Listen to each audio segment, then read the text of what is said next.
Hello, good evening. Welcome to this month's webinar on a review of 2021 and an outlook towards 2022 with myself, Mike Holliday, alongside Mike Johns, our senior investment consultant, and Paul Winder, the acquisitions. Season's greetings. I'm surrounded by security here, looking on the screen. So welcome to you that have joined us before and to any new ones out there that haven't been on one of our previous webinars. So just to give a bit of an overview of what we plan to cover this evening, we'll firstly give an overview of this last year and how it's performed in terms of what our views of it were and what the experts were as well. Then we'll look at the different areas of the industry, so the likes of PBSA, purpose-built student accommodation, and how that's performed. We'll look at short-term lets, furnished holiday lets, serviced accommodation, some of you may know it as, and look onto that. We'll look at our own management figures, so how have we performed as a company, in particular, again, on the short-term let side. So how has COVID, Brexit, everything that's been thrown at us, how have we managed to deal with that? And grown as a company. Absolutely, yeah. And then we'll aim to get our crystal ball out between us and look at predictions for the year ahead. Again, not just us, but what some of the experts are saying as well. I've thankfully got a lot of experience either side of me, both in the industry, over about 20 years, Mike, and similar for you, Paul, as well. So, and then slightly interesting twist this evening as well. We're delighted to be joined by Ricky Walden, who some of you may know we sponsor, one of the leading UK Snooker Professionals. So we'll have him on. We'll keep it relatively light, talk about his career, his season, and a little bit about property itself as well, because he's invested in property himself, and some of the colleagues that he's worked with as well have done. So, yeah, for those of you that haven't joined us previously, we like to keep these as interactive as possible. So feel free to join in if you disagree with anything we say, or you've got any suggestions or anything to add. Feel free to jump in on that side. On the right hand side of the screen, there's the chat section. Put anything in there. We'll keep an eye on it and do our best to answer it as well. So let's kick things off and have a look at a bit of an overview of this last year and what the experts have come up with. So we can see there house price growth hit a new high of 11.8%, which in monetary terms is an incredible £46,000 on average per property. It's quite something, isn't it? Yeah, I think it just shows that more and more people are looking at this as a lucrative market, strong market, and you know it is carrying on growing. There's been no respite at the end of the day, and it looks set to continue, I think. Well, I think, Mike, you were saying earlier, weren't we, when we were looking at this time last year, the likes of Rightmove were predicting a 2.5% growth, and I mean, we even weren't sure at that point. It's far superior that was 11.8%, and far superior than the sort of stock average that people use on a good year in a good location. You could achieve a 6-7% increase, and this has just blown that completely out of the water. Across the board as well. He's just an amazing figure. And I think to back that up as well, obviously we're investment consultants, and not only do we want prices to go up, but we need the rental demand there as well. And you can see by this slide here, and this is taking London out of the equation, average rent per month just over £1,000, which is up nearly 9% from last year. Which put the two together, yields are still increasing. You know, prices going up, but so are the rentals as well to back it up. That's what you want. That's the right, you know, that's the right trend at the end of the day. And they're just obviously standard AST rents. You know, we'll be talking about other ways to get higher rents than that as well. Yeah, and they're shocking figures, really, considering that salaries haven't increased generally over the last year or two. So I think the key takeaway here, there's two elements. One is the increase, which is amazing, but secondly, that rents haven't increased quite as much as values. So therefore, people are looking at more creative ways of getting a return. But long term, with these kind of values, it's certainly a rosy market. I mean, I think rents have always decreased, haven't they? It's never changed that way. But like you said, to jump up that much is quite something. So you don't see rents going down. No, you know, absolutely. that's where historically people have made the money. Yeah, with rents increasing, yields increasing. So overall, really good signs that way. And this just backs it up what Rightmove is saying. So rents up 8.6% outside of London. Even London itself has rose as well. It's not an area we particularly specialise in, but it's still performing well. And interesting, Rightmove are actually saying that people are moving back to the city centres. So when we had lockdown, a lot of people moved to rural areas, and because of working from home and weren't maybe necessarily needing to be in the city centres, they're suggesting that's slightly changing now. They're starting to come back in. I think people are just more flexible now. Yeah. You know, they choose where they want to be. And if I remember rightly, them figures used to be reversed. It always used to be London rents increasing more than outside of London. Yeah. You know, so these are some of the commuter towns, not just London, but cities in general. Yeah. You know, some of the areas where they've got the best of both worlds. And that then feeds down, doesn't it, to investors? I mean, we get a lot of London investors, don't we, looking at the north, trying to make the money work a bit better. And even though we don't sell a lot in London at the moment, it's still an excellent result to have London rents prices increasing again. Because well, it's all relative, isn't it? I mean, 2.7% increase is an awful lot of money on the previous rents that were there. So typically, with the stamp duty the way it is, the stamp duty laws the way they are, split across values, it's a really good sign. Yeah. So let's look at, in terms of different areas of the industry, and the first one being PBSA, so purpose-built student accommodation, which, to sort of set the scene, purpose-built student accommodation has changed an awful lot, hasn't it, the last few years? So these purpose-built blocks have large gyms, communal areas, self-contained studio apartments. They're not the old student digs, so to speak, where the 6-bed HMO. They have, yeah. 10 years ago, when purpose-built student accommodation came on the market, it was a small block of basic flats, really, you know, in little cluster units, but now they are somewhere you'd be quite happy to live. Yeah, and they've had to adapt. Even this last 2 years, Mike, we've seen, haven't we, adaptations with where, you know, previously people were selling cluster rooms, so they might have 4 or 5 ensuite rooms to one kitchen. COVID had a massive effect on that. Thankfully, we sort of specialise in studio apartments, didn't we, where they had their own self-contained. I imagine that's only going to get stronger. Yeah, and I think that a lot of universities limited the use of some of the cluster facilities that they had. Yeah. Which obviously played right into our hands, really, the way we sell self-contained units. But also, I think with the self-contained issue that we're having, PBSA itself has become stronger and stronger. Yeah. And it's changing slightly, isn't it? I mean, we can see on there we put short-term let tenants. So quite a few during lockdown, a few developers approached the local councils and basically said, look, can we let these properties out to short-term let clients, because there's no students that can come in there because of lockdown. And that's a trend, I think, that is going to be set the next few years. Paul, you obviously work heavily in the acquisition side.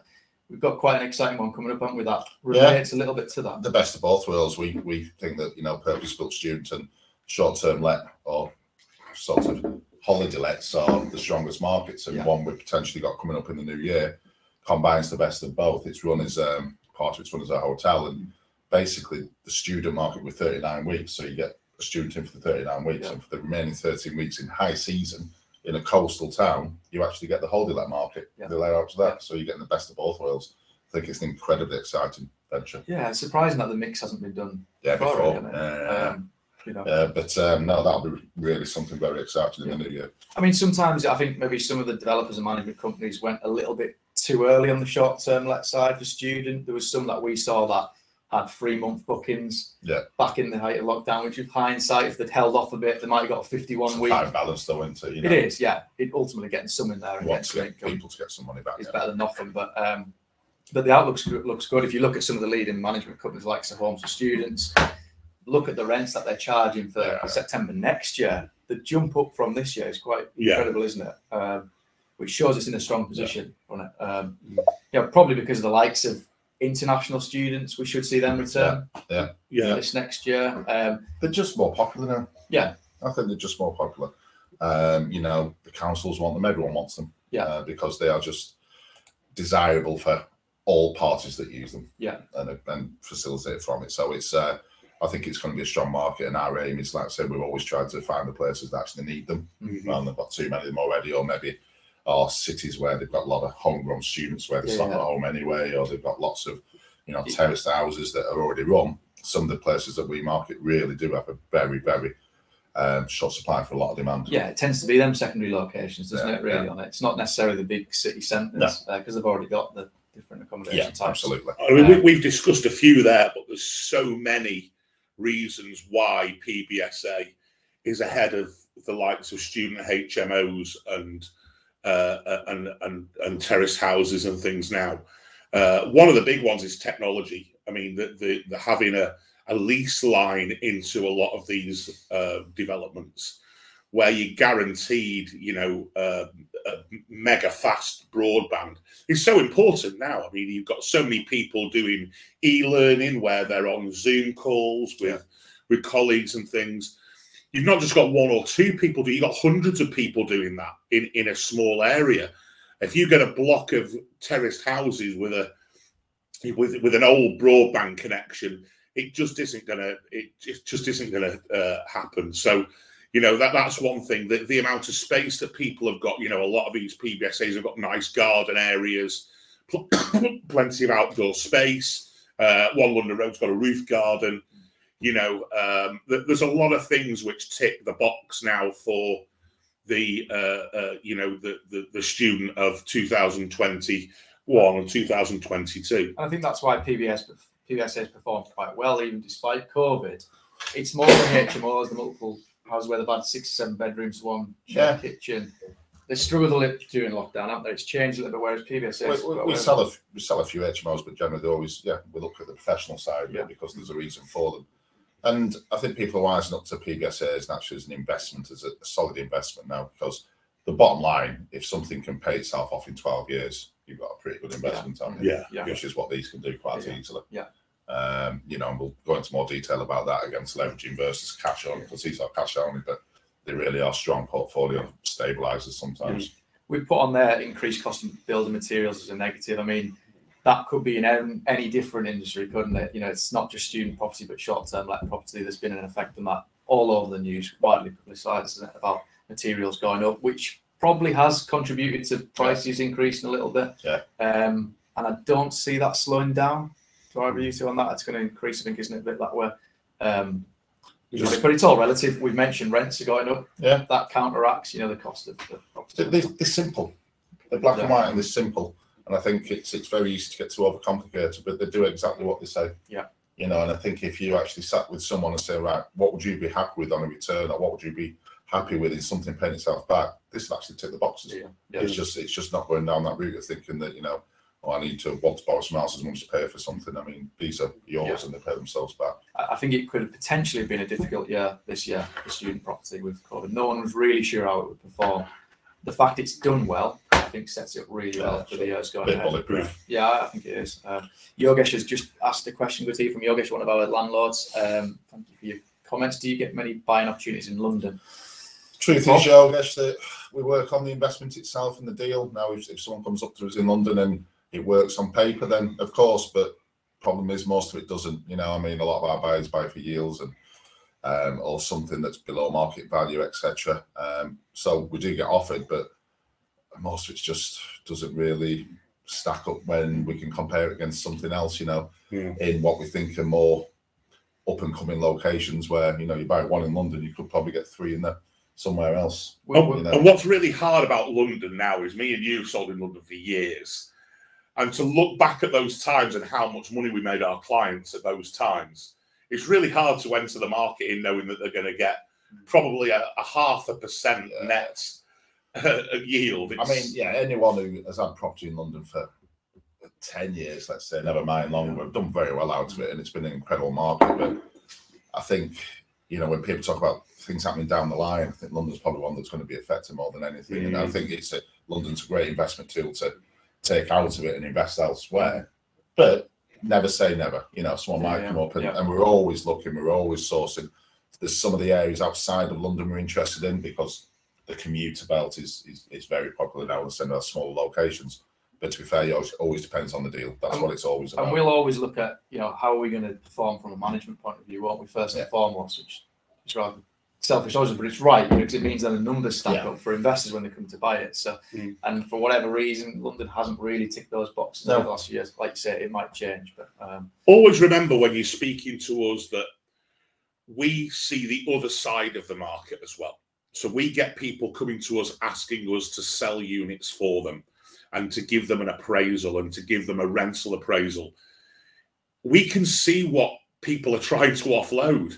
And people now in London are trying to offload properties where they're into negative equity still. and that is bigger than the market of people currently buying.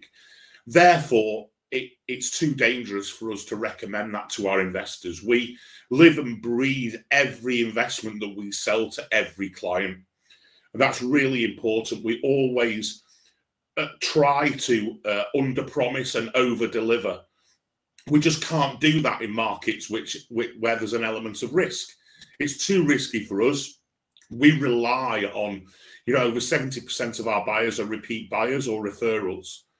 And we rely on that and developing that close relationship with our investors. I mean, London, it's where, space is paramount, and land prices, because we've got to look at it from land prices to buy somewhere to develop means it doesn't work from an investment angle. Yeah. And where is there in London now where there's growth? Yeah. Last time I saw on a heat map, all of it was bright red. Yeah. That's every single area. There are no little hackneys up and coming, etc. When you normally hear about good areas on the news, you've probably missed the boat. You've missed it already. Normally, the equivalent one would be, I suppose, up north would be Salford Quays and how well that's performed. But you'd struggle to buy into Salford Quays now, wouldn't you? Yeah. And a really good thing. You've missed that boat as well. So. And people are coming towards in Salford Quays and asking us to resell their units, and they've not made a huge amount of money, even over depending on when they bought, I suppose. Yeah. But you're right. But we were talking earlier, weren't we, about when somebody says, "Where's your hot area? Where are you looking to sell? Where's really hot at the moment?" If somebody tells you a hot area, avoid it like the plague, because everybody moves in there, everybody saturates it, and the developers put the prices up because it's hot or known as hot. If there's a huge amount of media about a particular area, for example, at the moment, huge amount of media about Liverpool, particularly from London press.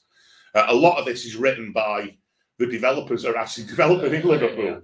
And so it's not actually being in the market. If you're renting properties like we know how many properties are empty and what your risk is in that market. So that type of knowledge is it's because it takes a while to filter through to the press, though, doesn't it? Almost. Well, people buy off plan, then suddenly they start completing these projects. That's when the press see it. They can physically see it, can't they, and say, "Look, this is the time thing." But I think sometimes also people forget, not intentionally, where they bought from. I always remember speaking to someone who had bought property, and I think I told this story for an Ealing, and it was £400,000. Yeah, they bought it about 20 years ago, and it's now getting £40,000 rent. So in their head, they're getting 10% returns. Yeah, that's bought at 20 years ago prices. You translate the house price to now, and it's 2% return. I think it worked out. So it's instant. Well, I'm getting 10% in London, etc. Yeah, but you can't buy it that now. No. It's impossible. What yield are you getting on your own? That makes sense.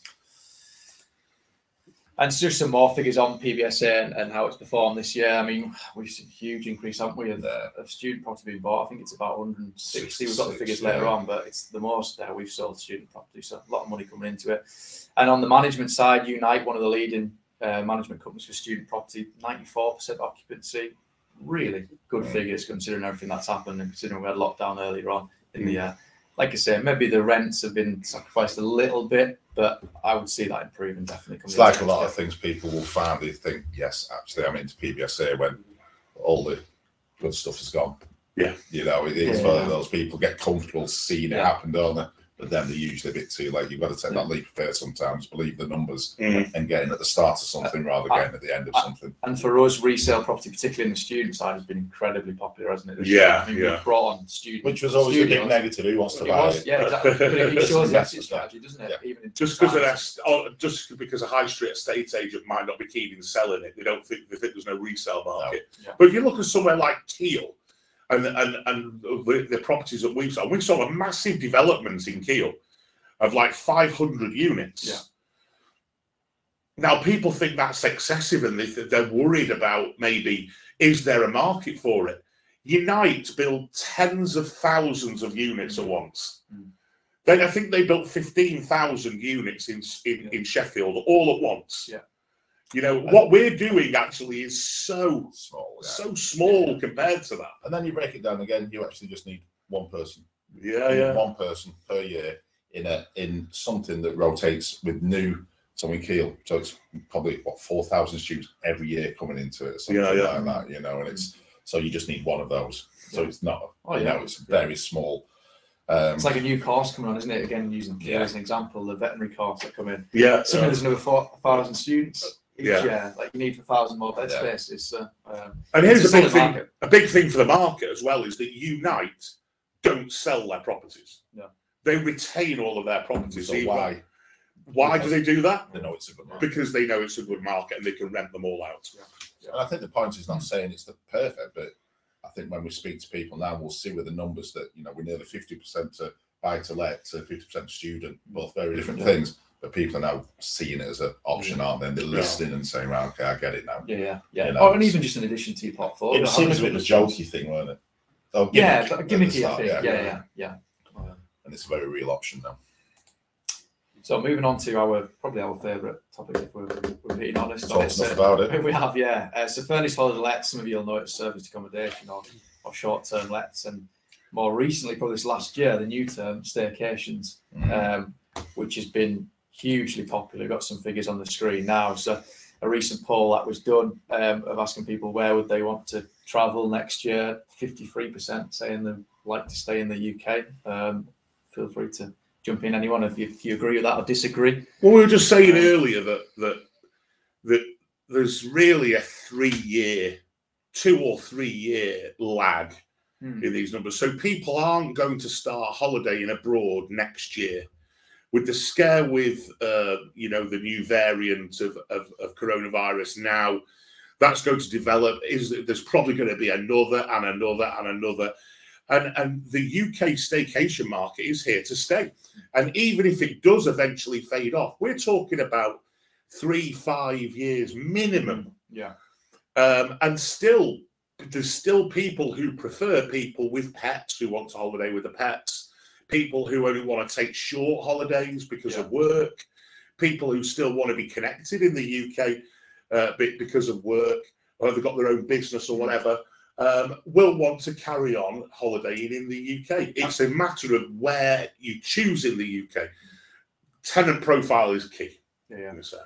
And people didn't realise they wanted to holiday in the UK, did they? But we were forced to do it this year, like it, and think we'll do that again next year. It's a massive activity, Mark. It's a beautiful place, but it's not just that. And staycation sort of limits what we talk about as well. It's just short-term lets in general. Whether that's corporate, whether that's people who are in chains that are brought down and their property sold and the other ones fallen. There's so many options, and you know it's been incredibly successful now. And like I said, we've been banging this drum for 3 or 4 years, and we had to explain and educate people. But now they're calling, saying, "Right, okay, now I finally get this." And ultimately, what you've got is you've got a property.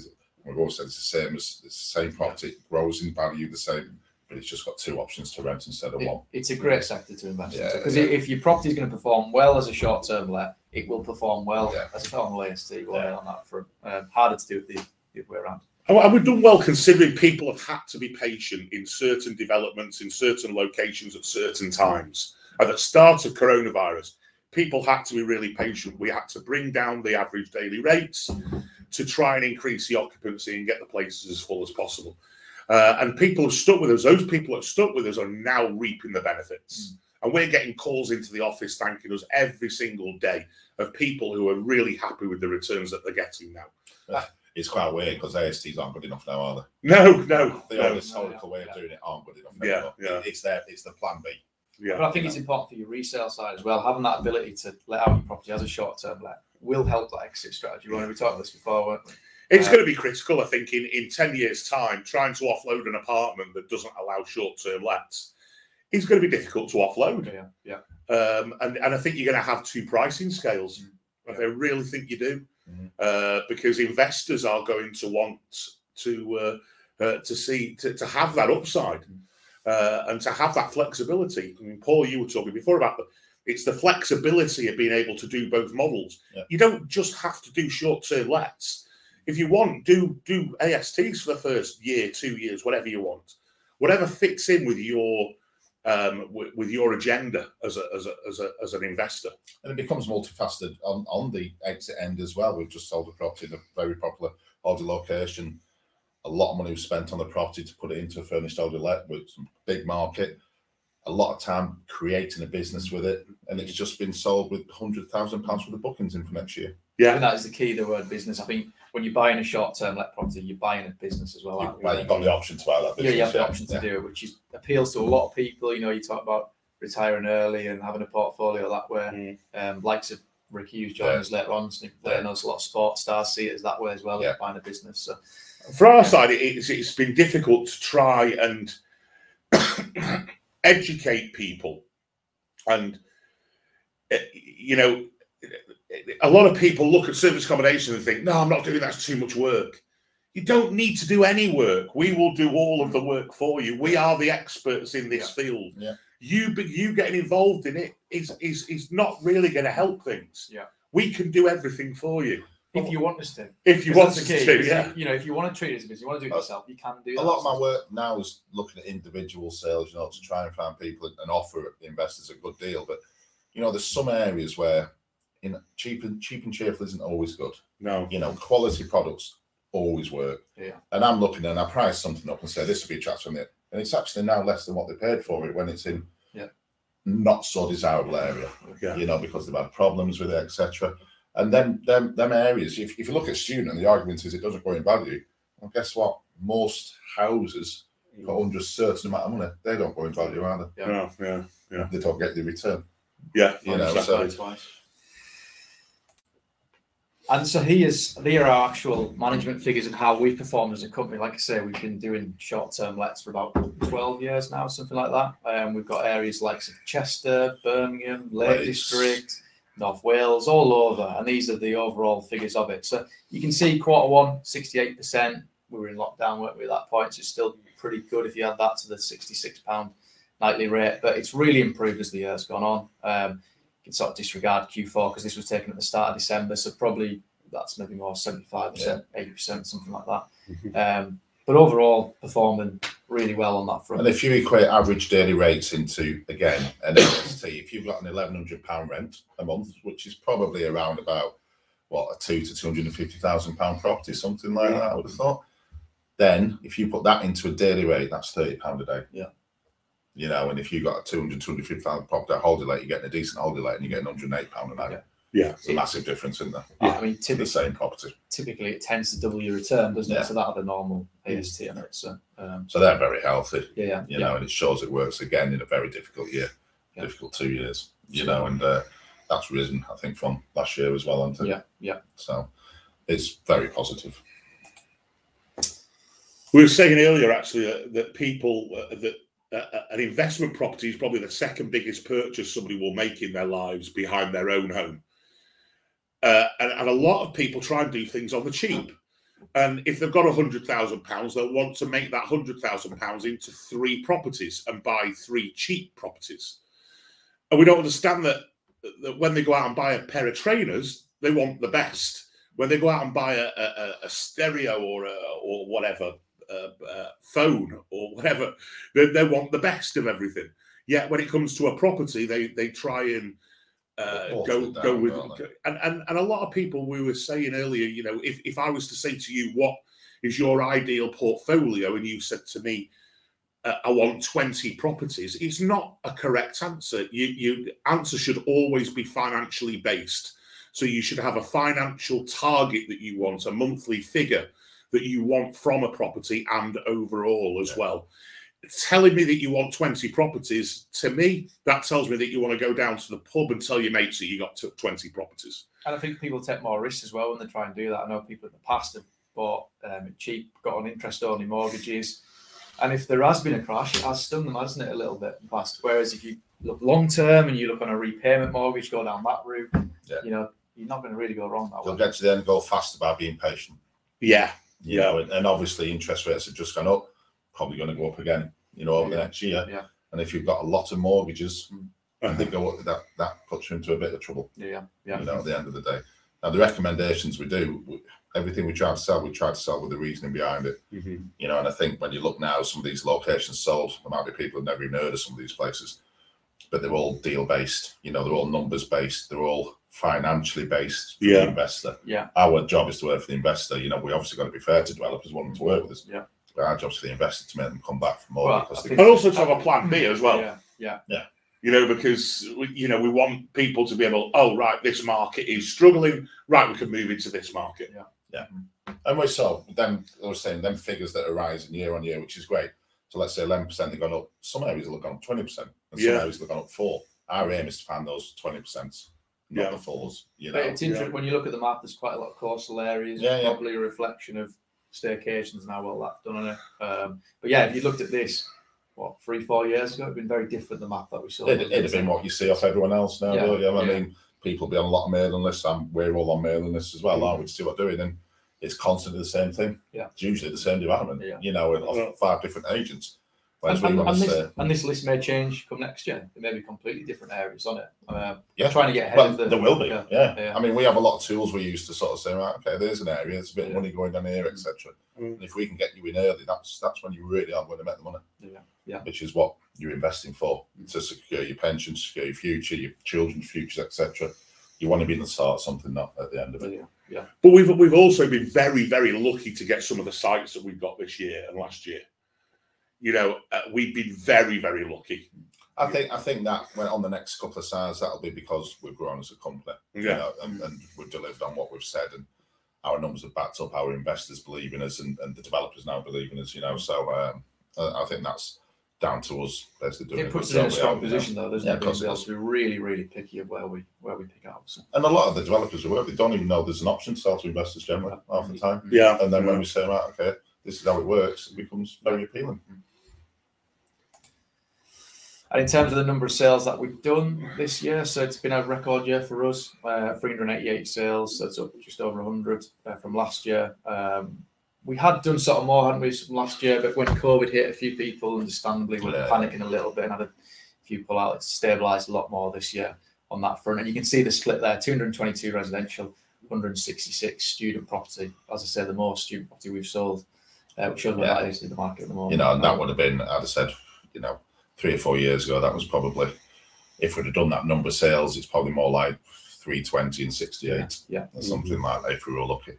But it shows where investment property is. I mean, we're a company, we've been going for nearly 30 years, you know, and this is our best year. The last 2 years have been brilliant for us. So, and we've had COVID, we've had Brexit, we've had all sorts thrown at us. So that's 1.5 sales a working day. You know, I think people are seeing the value in property as well. And that's it. Our stock is rising and our stock is better. And interestingly as well, the GDV. So as I mentioned, we've sold 100 more properties this last year, but the GDV, the value of the properties, actually doubled, which gives you an idea of the types of properties we've been selling. You know, in the past we hadn't really sold properties above 250,000, had we? No, this year has been completely different on that front. And I think especially on the holiday let side, we've been educated a little bit on, you know, it's like, oh my God, 4-bedroom property, 5-bedroom property. The thing is, they're incredibly rare. They're incredibly popular. They do incredibly well. And they're the quality ones, aren't they? You know, you really have got a good asset there. You know, like I said, the one we were talking about 100,000, it's only a 5-bedroom property. It's an awful lot of money to generate that. You know, and it's a bit of a no-brainer. So again, in terms of predictions, I would expect that to continue to rise next year, certainly GDV on that front. So I think we've got a question that's come up. So Karim's asked, hi guys, those figures are impressive. Any data on leasehold versus freehold sales? Okay, so I've just done a massive email to a client on leasehold versus freehold, and particularly there's a lot of, I mean, we may have to take this offline because there's a lot of areas that we know, but generally speaking, anything that's an apartment based, and apartments work better on short-term lets than standalone properties do in most locations. You cannot get finance on a freehold apartment. And a freehold apartment generally means that the grounds around that apartment are unmanaged, and it's down to you, it's your responsibility. But a lot of people don't understand, if you have a property that's freehold, what your responsibilities are for that property, not only now, but in the future. And generally speaking, we prefer, in a lot of cases, to sell leasehold property because there is that management element, which is critical to how that apartment or property is going to look in 20 years' time. if I was buying a house now, a standalone house, I would buy a freehold house. But any other type of property, particularly apartments, I would be looking at leasehold because it helps me to manage. I think there's certain leaseholds that give it a bad name, isn't there? You see somewhere ground rents double and things like that, which is not good at all. Cladding issues in a place like Manchester, where a service charge is the same as a sink fund on a freehold. Yeah, You need to put money away to keep repairs going. Yeah. It's the same. It's just a scarier word. And obviously, what we have to do, part of our due diligence, is make sure that service charges are manageable and correct as well. You know, where they're not just, it's not just cowboy, just going anywhere you want. You know, and we work to all these like ground rents. Nearly all ground rents now are peppercorn, aren't they? Yeah. So it's not even a cost anymore. Yeah. That's gone. And service charges, if they're kept up to date and they're kept reasonable, are a very good thing because it protects your investment. But there are still old properties that have the doubling ground rents and stuff that give it that bad name, isn't it? Sometimes we're shocked when investors say to us, "I don't want to lease our property." That doesn't make any sense. What we're selling. Yeah, but we're competing against the bad side. Again, don't get me wrong. I mean, we do sell freeholds. As well. But again, it's about the deal. But I would never be put off a leasehold. And like you said, if you're in, you know, so the ones we've got in Cumbria, 999-year leases, virtual freeholds, and a lot of them are standalone. They work, but certainly in the city centres like the Heswells and Chesters, you need a leasehold to make it work if you're going to go down the short term that route. Because people they're very simple now. They just want somewhere nice to stay, don't they? There's two things that scare people with leaseholds. One is the service charge that's attached to it and how that's governed, how it's managed. A lot of people don't realise that after a year, you can get together as an owners committee and oust the management company very easily if you're not happy. By contacting a company called Lease, Lease. You can find them online. It's a very easy thing to do. They have to provide audited accounts of that. Now, there has been occasions where people have taken advantage, particularly where an owner has a majority vote over the other owners, which is something to be aware of, and it's something that we make sure doesn't happen in our developments. The second thing is the length of the lease. Now, I had somebody ask me the other day that I'm not going to buy a 250-year lease because it's too short. And I would say, have a look around and see how many student apartments you see around that are over 250 years old. Zero. You know, most of them last 75 years, if that. And then they get turned into something else. They get brought down and the land's used for some other purpose. So a lot of people get into this, and that is them choosing a different development because they don't like a 250-year lease. And really, 250-year lease is 5 lifetimes. You go into any town, city centre, and if you're looking at residential property for yourself, then you go on the suburbs, and mainly the freeholds, aren't they? Freehold houses. But when you're talking investment, you want to be where the demand is, and you're generally always going to find apartments. And it's the way people want. And I think sometimes it's you get hear one bad story, but you don't hear the other 1,000 good stories because we like portraying bad news in this country, don't we? You know, so we could give you data carrying answer to your question, but it wouldn't be fair because it's mainly leasehold that we specialise in for those reasons. And again, it comes down to numbers on the investment as well. And because if you're buying freehold property, that freehold does have a value. So if you're buying if you were to buy, let's say, in 1 London Road, to have the freehold of that apartment as well that you wouldn't want because it's a share of freehold with 200, 400 other people, it will probably cost you an extra £10,000. That is totally going to blow your returns out of the window. You know. So predictions for next year. Well, firstly, what are the experts, so to speak, saying? So Rightmove are expecting a 5% increase. Johnsy, you mentioned they said 2.5% last year. Increased that, so that's a good sign. Zoopla pretty similar. They're saying 3.5%. Well, if Rightmove said 2.5 last year and 5 this year, and this year was 11 point, does that mean it's going to be 22? But overall, you know, it's good signs that they're all saying that. Certainly, what we think. You know, the stamp duty holidays come to an end, so it might slow down a little bit, but it's in a real strong place. Stamp duty has been around for years, always will, hasn't it? You know, again, it was just something that happened. And I think what we're trying to do is, I mean, we know that, and we're not saying anything negative about the range, but most companies wait for something to come to them. Yeah. And what we do, and certainly what I'd look to do is, you know, be on the road, and I know the areas where we want to go. You know, I've seen the potential, so we proactively go out and find developers to work for us. And you can always look at problems why not to buy, can't you? You know, if you were searching for it. But, I mean, there's a lot of work that goes into it. I mean, the amount that get rejected is unbelievable. But we also now are exclusive on deals. We want our investors to be this is the only place you can get it, because it shows commitment from the developer, and we have that relationship. You're not just buying from an anonymous face. You know, we have relationships with developers, and that means we can help people all the way through the process. And that's part of our growth as well, you know. And with HMOs, I think we've sold 9 or 10 this year, something like that. But we've probably had 100 across my desk, you know, and it's got to hit certain criteria. It's, you know, it's very fine line about what gets rejected. Most are just way overpriced and not in the condition they need to be, you know. So they do that. And then the education requirement of smaller cities, towns, trust me, there are far better places to invest than the ones that you would literally, if we said sort of 4 places now, you can guarantee it's going to be something like Liverpool, Manchester, London, somewhere else. We can guarantee there's far better places where you're going to make more money down the line. Yeah, and that's where we're constantly educating ourselves, well, not just for investors. And the term that you've used, Paul, there, proactive sourcing, is a great term. We were saying earlier that it's one that I haven't heard used in the industry for a while. It's us going out to developers and saying, these are the areas that we want. These are the types of properties we want. If you want to work with us, this is the type of return that we need to provide to our investors.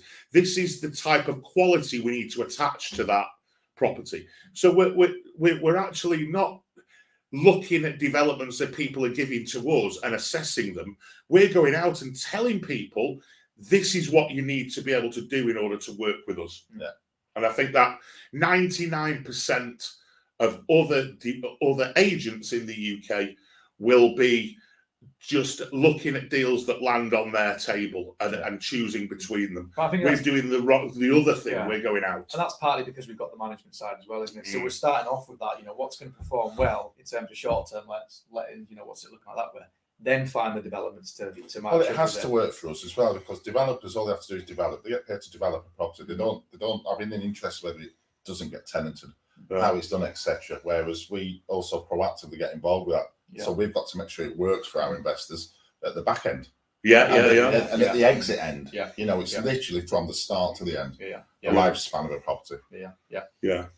I know a prediction for next year. I mean, we're predicting quite a lot of office conversions into residential, unfortunately, because of the furlough scheme ending and everything that's happened. There's going to be a few companies that may struggle, or companies that think we don't need that high street presence anymore. We don't need them offices in the city centres, which will pave way to conversions like this. So we expect, in terms of the type of developments next year, quite a lot of office conversions. And I think developers also will be looking at that, because, you know, materials going up, etc. Price materials going up, price of land going up. You've already got a pre-existing building there now. Obviously, you've got to make it work architecturally inside, but I think it's safe. Quicker turnarounds as well, aren't the build times aren't as long. I think investors tend to prefer them, don't they, to complete the new builds. On that, travelling visas, we mentioned it before with the restrictions. That's not going away anytime soon at the moment. So that's going to have an impact on short-term lets in the UK. We still expect people to have holidays in the UK. Vaccine visas as well. It's just too risky, you know. I'm not saying that everyone will always want to be in the UK. You know, I want to go, but I don't book anything. You know, so you want to be able to guarantee something away, don't you? I mean, it looks like we're going to have sort of, you get the feeling it's going to be summers of a little bit of freedom, then every winter's going to be the sort of same, don't you? It's a bleak prediction. I know. Happy Christmas all. Just before the new year. We mentioned it before on PBSA, so this will happen. There will be international students that come back into the market, which is going to strengthen PBSA. And people who, as I say, who've deferred going to university because of the uncertainty, who now think, you know what, now's the time to sign up. So I think it's in a real strong position. I know we mentioned it before. But, a lot of international students as well, they stay for the full year. They're also a lot more demanding of certain facilities. So that plays right into the hands of PBSA. not just students, the parents as well, though, aren't there, in terms of security for them? Yes, absolutely.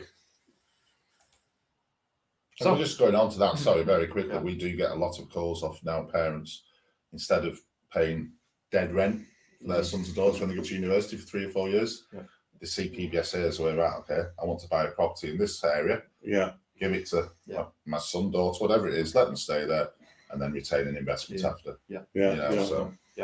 And that's actually a really good resale market as well, because a lot of them don't do it up front.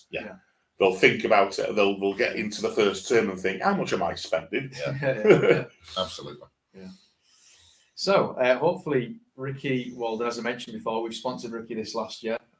He is currently ranked 24th in the UK. Ricky, hopefully you've joined us now. How you doing? You okay? Bigger? Yeah, good, thanks. Yeah, let's just put you onto the big screen. There we go. So yeah, Ricky, how's this season been? Yeah, it's been okay. You know, it's been a steady start so far, and obviously we're halfway through. I've had a semi and a quarter-finals, which is pretty steady so far, like I say. So yeah, looking to kick on now for the back part of the season. Yeah, you, because some of the clients won't realise, but you overcame quite a big injury a few years ago, the back injury. You're certainly on the way back up from what I've seen. You're in the sort of early 30s in terms of rankings last year, now up to 24th, heading in the right direction. Yeah, that's it. I'm coming from a different place, to be honest. Obviously, I had a tough couple of years there where I sort of fell off a cliff, really, and it was my ranking was struggling, kind of thing. So yeah, just to get back up there now and show my form is coming back. It's pleasing. Like I say, I'm coming from a different place. So yeah, all good. Great stuff. And you've grown up with the likes of Ronnie, Murphy, all the big names. If you could pick, who's the best player you've played with? Yeah, it's difficult. Obviously, they're all unbelievable players, but yeah, you'd have to say O'Sullivan. To be honest, he's just incredible to play when he's joins. Never mind. Yeah, no, he'd have to edge it. I think it's he's been unbelievable over the years, and I've had some games where I've played against him, and it's like playing a computer game. To be honest, it's just unreal. Yeah, and in the Crucible as well, is it as tough as they say in the main arena? Yeah, it's hard. I think the history of the place is obviously give it that aura where you go there, and it's like it can be the most difficult place to play, or the sometimes, dare I say, easiest place to play. You know, when you're playing well, there's no better place, and when you're struggling, there's no worse place. So it's definitely a pressure cooker, but something where you want to be. It's where everyone wants to play. I can imagine. And in terms of property, Ricky, I know you've got a few properties yourself that you've bought not only for your family but you've invested in. Is it something that's always been of interest, or was it a friend that you knew who was into it? How did it come about? Yeah, it's I guess it's just that with all the snooker lads, really, they're all, because we've all come from the same kind of path, really, where we all left school very early. No other careers going on. It was snooker or nothing. That it's everyone seems to dip their toe in the investment, and no one really knows what's going on with it. So everyone just takes chances and buys properties here and there and stuff. So I was no different with that. I got advised to buy a few properties when I was younger. If once I won a tournament, I'd put some away, kind of thing. And yeah, I guess I've seen both sides of it, really. I've had a couple that have been really good investments, and I've had a couple of bad ones. Just bad luck and not knowing what's going on, really. So I guess that's the thing that I'm looking to do in the future is, obviously I'm doing something with you guys in the new year and stuff, and you want to be able to trust someone where and point you in the right direction, because obviously it can be it can go the other way, and I think most of the snooker lads are doing that themselves as well. And what advice do you get with you as a sports star? Is the people that guide you down certain routes, or are you left to your own devices, so to speak? Yeah, you're probably just learning off other pros through the years. I've had friends, older guys, who have sort of like invested really well and not earned a great deal, but they've just invested really smartly with properties and stuff. And then other guys who have shed loads of money and just thought that it would always be there. But obviously, for us guys, it's a bit of a precarious situation, because if you're winning tournaments, it's all good. You've got lots of money coming in. But if you're having a bit of a lean spell like I had the last couple of years, it's really important to have something to fall back on, and that's where the property comes in, I suppose. So. Yeah, I've seen both ends of the scale, and they're the guys you learn off, I suppose. And I suppose that then takes the pressure off you as a player as well. If you've got that separate income coming in, you've got the tournament entries covered, haven't you, that way? So, yeah, absolutely. I think the game's so the game's so difficult anyway. When you're in that pressure cooker, the last thing you want to be thinking about is money, really. So if you can sort of get everything just boxed off where you're covered all around, then you can definitely free up and play your better stuff, I think. Yeah. And what's the when you said you had a few good ones and a couple of bad ones, was there any main difference between what was good and what was bad? I guess just the not knowing with the bad, just the not knowing. I was a bit younger, so they come early on really, and they were just sort of a new build property that I had no idea of, but I got recommended a friend of a friend kind of thing. So just no trust there really, not knowing. And when I bought those, a bit blind. Yeah, very blind to be honest. And they were a bad move. They seemed like they were going to be a great move at the time, but they turned out to be a bad one. Yeah. And then obviously just being a bit older and stuff, and having a little bit more financial clout, I suppose, at the time, where you could take a few more, you could put a bit more down and find the better properties at the time in the better area that I just sort of knew of. But even that was a little bit lucky, to be honest. It's not like I knew exactly what I was doing. It was just a case of being a bit smarter on the areas, really. Yeah, I had a client, one of my clients, just before Christmas, and they were sort of, what's next? And it's like, just I'll find you something when the right thing comes along. Don't worry for what you're looking for. So just don't go out for the sake of buying something. Yeah.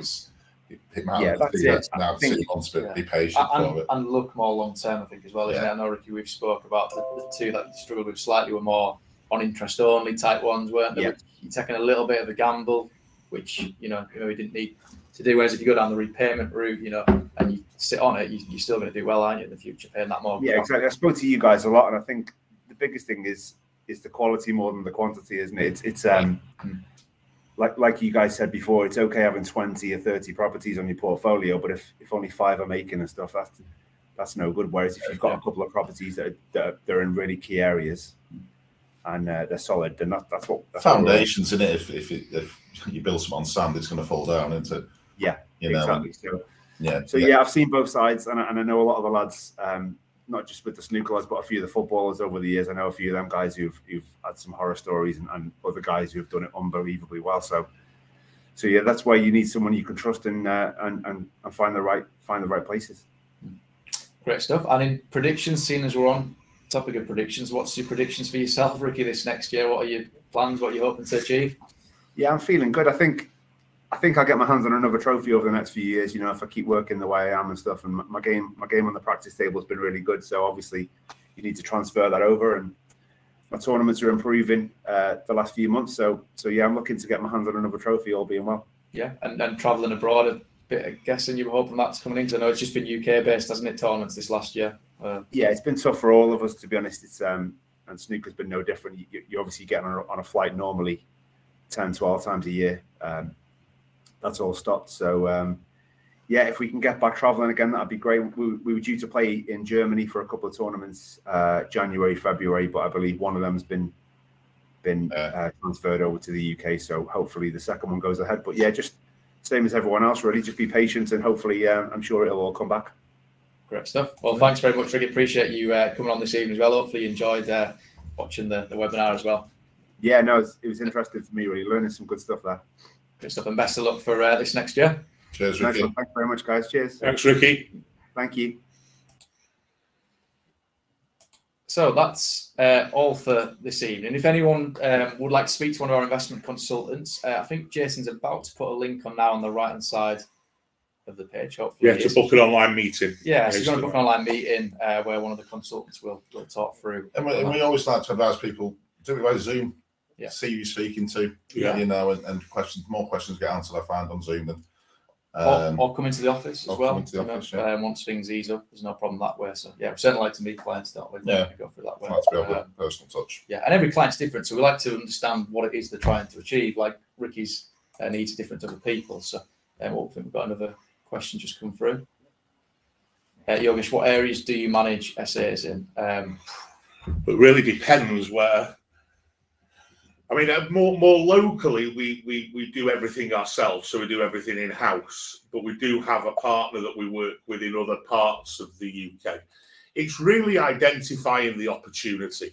If we can identify the opportunity, and Paul and Mike can go out and find the developments that work and the properties that work, we can then make everything else work. And it's numbers based, you know what I mean? So if someone said, can you manage a single property in a certain location, there'd be no point if we're not located in that area. You know, the costs would be horrific, you know, if then you just find someone local. And it's easier to sell a brand, you know, so Eden Grove is a brand. It gets credibility that way. So it depends on how many there are and where we are and if it works, you know, at the end of the day. But we're certainly open to most areas, and we can always, as part of our sort of remit as an investment company, we will always have a solution for the question you have. So if it's not us managing it, we will be able to pass you on to someone who will. Yeah, of course. Yeah. You know, with passive investments, that's what we mainly focus on. Absolutely. Other than that, thanks very much for watching. There'll be another webinar next month, which we'll be back in touch with more details on. But have a great rest of the festive break and all the best for the new year. Yeah. Happy New Year. Cheers all. Happy New Year, everyone.